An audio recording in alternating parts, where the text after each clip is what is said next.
Okay. మీ calculations లోపల ఏమనుకున్నారు అంటే, సో ప్రజలు రిసీవ్ చేసుకోవట్లేదు, ఆడియన్స్ నా గేమ్‌ని కంటెంట్ ఇవ్వట్లేదు అని అనుకుంటున్నారు. అవును. సో బయటకొచ్చిన తర్వాత రిసీవింగ్ గాని బయటకొచ్చిన తర్వాత బిగ్ బాస్ నుంచి బయటకొచ్చి జనాల దగ్గరికెళ్ళే లోపు నాకు వన్ డే ఒక చోట ఉంచుతారు. అవును.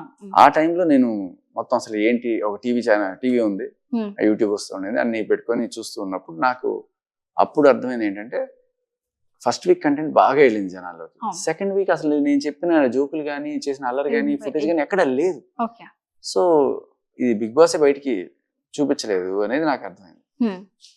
నా తప్పలేదు అది. సో నేను ఎలా ఉన్నానో అలాగే ఉన్నాను లాస్ట్ 2 days తప్ప. సో అక్కడ నాకు ఓకే బిగ్ బాస్ కి మనం నచ్చలేదేమో అని ఒక ఫీలింగ్ వచ్చింది అనమాట. అంటే జనాలకి నచ్చకపోతే ఓటింగ్ లో చివర పెడతారు, బట్ జనాలకి నచ్చకపోయేట్టు చేయడం కూడా ఒక ఆర్టే. సో ఫస్ట్ నుంచి మన ఫుటేజే లేకుండా చేస్తే జనాలు వీడేం ఆడట్లేదు, వీడేం కనిపించట్లేదు అనుకుంటారు. మేబీ అది జరిగిందని తర్వాత నేను ఫీల్ అయ్యాను. సో బయటకు వచ్చినాక ఈ ఫ్యాన్ బేస్ చూసుకున్న తర్వాత మీ క్యాలిక్యులేషన్ తప్పు అని అనుకున్నాను.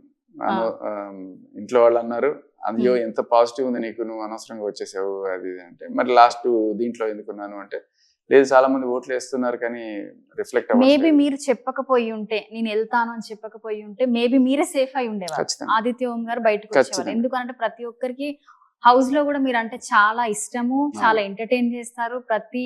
ప్రతిది కూడా మీరు చాలా పాజిటివ్ గా తీసుకునే వ్యక్తి. ఇంత మందిలో చూసుకుంటే కూడా నాగార్జున గారు సీరియస్ గా చెప్పినా కూడా ఆల్మోస్ట్ కూడా చెప్పారు, సీరియస్ ఇది మిచ్చట ఈ సీరియస్ అని చెప్పినా కూడా మీరు అందులో కూడా మనకంటే మీద జోక్ వేయడం కూడా జరిగింది. సో అట్లాంటిది చాలా మంది కూడా ఫీల్ అయ్యారు మీరు బయటికి రావడం. సో లిటరల్ గా నేను కూడా ఫీల్ అయ్యా అందులో. అరే శేఖర్ భాష గారు టాప్ వేలు ఖచ్చితంగా నేను కూడా ఫిక్స్ అయ్యా, ప్రతి ఒక్కరికి నేను కూడా చెప్పుకున్నా. సో అలాంటిది రావడం ప్రతి ఒక్కరికి బాధే.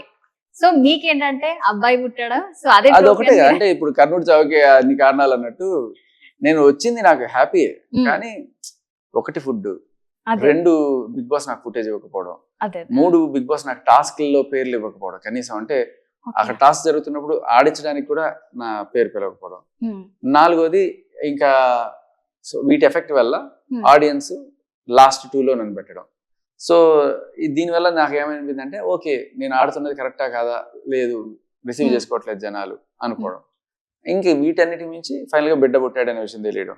సో ఈ వరుసగా ఈ 5 కారణాల వల్ల ఓకే ఇన్ని కారణాలు ఉన్నాయి మనకి బయటికి పోమని సూచిస్తున్నాయి, okay let's go on happy note అని చెప్పి. ఓకే సో మరి మనకి ప్రతి ఒక్క రీఎంట్రీ కావాలి శేఖర్ భాషది అని అంటున్నారు. సో వెళ్ళే అవకాశం ఉందా? తెలియదండి, చూద్దాం. ఒకవేళ ఛాన్స్ వస్తే వెళ్తాను, పక్కా వెళ్తాను. సో మరి విత్ కండిషన్స్. నాకు కాస్త ఫుడ్ పెట్టండి, ఫుడ్ పెట్టండి, పని చేయించుకోండి అంతే. ఓకే, టాప్ 5 మెంబర్స్ ఎవరు ఉంటారు చెప్పండి కంటెస్టెంట్స్. చెప్పగా విష్ణు, నిఖిల్, నబీల్, సీత,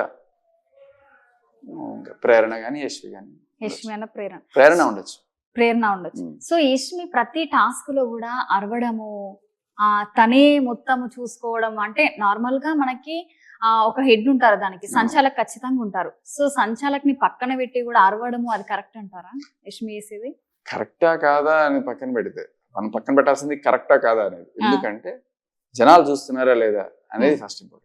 జనాలు పాజిటివ్ గా తీసుకొని నెగిటివ్ గా తీసుకొని చూస్తున్నారు. అదే కామ్గా ఉన్నాం అనుకోండి, లేదు మీరు ఏదో రకంగా. ఇప్పుడు సినిమాలో హీరో ఎంత ఇంపార్టెంటో విలన్ అంతే ఇంపార్టెంట్. సో మీరు హీరో అవుతారా విలన్ అవుతారా మీ చాయిస్, బట్ ఏదో ఒకటి అవ్వండి, అయితేనే అక్కడ మీకు ఎక్స్పోజర్ ఉంటుంది. సో ఏదైనా ఒక రోజులో మారిపోతుంటుంది ఇంప్రెషన్. ఒక రోజు ఇలా ఉంది, ఇంకో రోజు బాగా ఆడింది అని చెప్పి ఒక్క రోజులో ఓటింగ్ చేంజ్ అయిపోతుంది అంటారు. యష్మి నిజమే మీరు చెప్పినట్టు కొన్నిసార్లు అలాగే చేస్తుంది. నేను కూడా తనకి పర్సనల్ గా కూడా చెప్పాను, అయినప్పుడు కూడా మీ మీద కూడా మీరు ఎందుకు సపోర్ట్ చేస్తున్నారు అని అరవడం కూడా జరిగింది. అవును అదే అంటున్నా. బట్ నేను దానికి ఆవిడకి పర్సనల్ గా కూడా చెప్పా, ఇది కరెక్ట్ గా తప్పని తెలిసి సపోర్ట్ చేయకూడదు అని చెప్పి.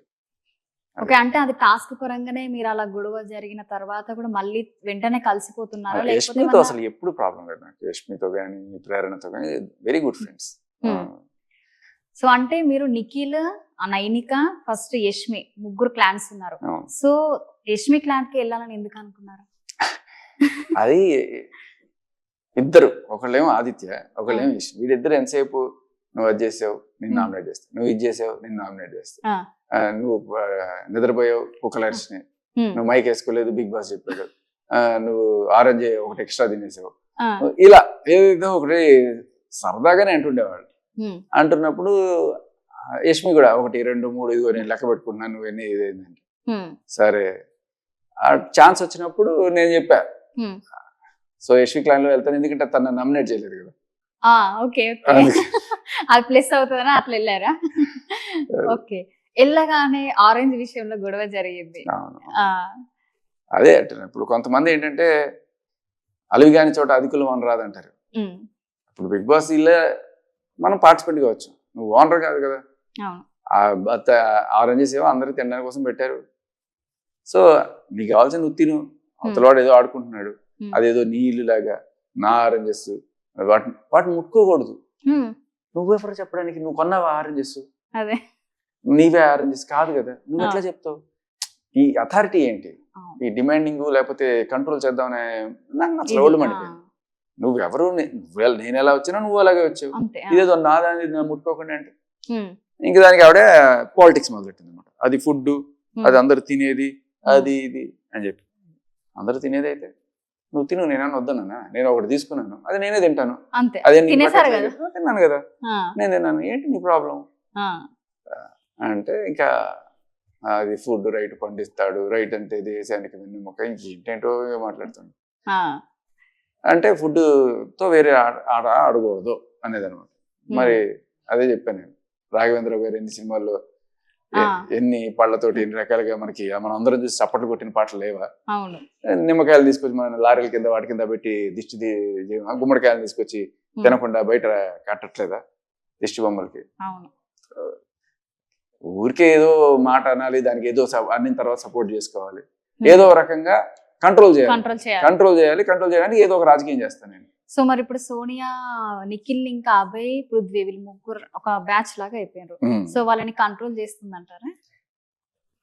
కంట్రోల్ చేస్తుందా అంటే చేస్తుందేమో, ఇగో ఇన్ని రాజకీయాలు తెలిసిన వాళ్ళు చేయకుండా ఉంటారా? ఎందుకు వాళ్ళ ముగ్గురుతో అటాచ్మెంట్ పెంచుకుంది అంటే మిగతా వాళ్ళ టైంలో కూడా, మిగతా కంటెస్టెంట్స్ తో కూడా మాట్లాడుతుంది అతను? లేదు, తక్కువ. వాళ్ళు ఒక గ్రూప్ లాగా ఉన్నట్టు అనిపిస్తుంది. బట్ వీళ్ళిద్దరు బయట కూడా మాట్లాడతారు. కానీ ఈమె మాత్రం ఏదో అవసరం వస్తేనే ఏదో వచ్చి మాట్లాడుతూ ఉంటారు. మిగతా టైం మొత్తం ఈ ముగ్గురు అక్కడే కూర్చొని ఉంటారు. సో అంటే నార్మల్ గా నిఖిల్ది ఇంకా సోనియాది కొంచెం నడుస్తుంది లోపల అని అంటున్నారు బయట. సో అది ఎంతవరకు కరెక్ట్ అంటారు? నాకు ఐడియా లేదు. నాకు కొంచెం అలాంటి ఉన్నప్పుడు అంటే నాకు అలాంటివి అలవాట్లే, చూసినప్పుడు కొంచెం అబ్బెట్గా అనిపించేది. సరే వాళ్ళ కల్చర్ వాళ్ళది, నేనేం తప్పు పట్టను, కానీ నాకు నచ్చేది కదా, నేను పక్కకు వచ్చేసేవాడిని, ఎక్కువ డెప్త్ గా చూసేవాడిని కదా. బట్ మన బిగ్ బాస్ కెమెరాలు బాగా జూమ్ చేసి చూపిస్తున్నారు, ఎక్కువ వాళ్ళనే చూపిస్తున్నారు కదా. సో వాళ్ళు మాట్లాడుకోవడం కానీ, వాళ్ళు కలిసి ఉండడం కానీ. సో మేబీ ఇది వాళ్ళకి ముందుగానే తెలిసేమో ఇలాంటివి చేస్తే జూమ్ చేసి గట్టిగా చూపిస్తారని, అందుకే అలా చేస్తున్నారేమో కూడా. అంటే ఏమి లేకపోయినా కెమెరాల కోసం అలా చేస్తున్నారనే కూడా డౌట్ ఉంది. అది కూడా ఒక స్ట్రాటజీ పెట్టుకుని రావచ్చు.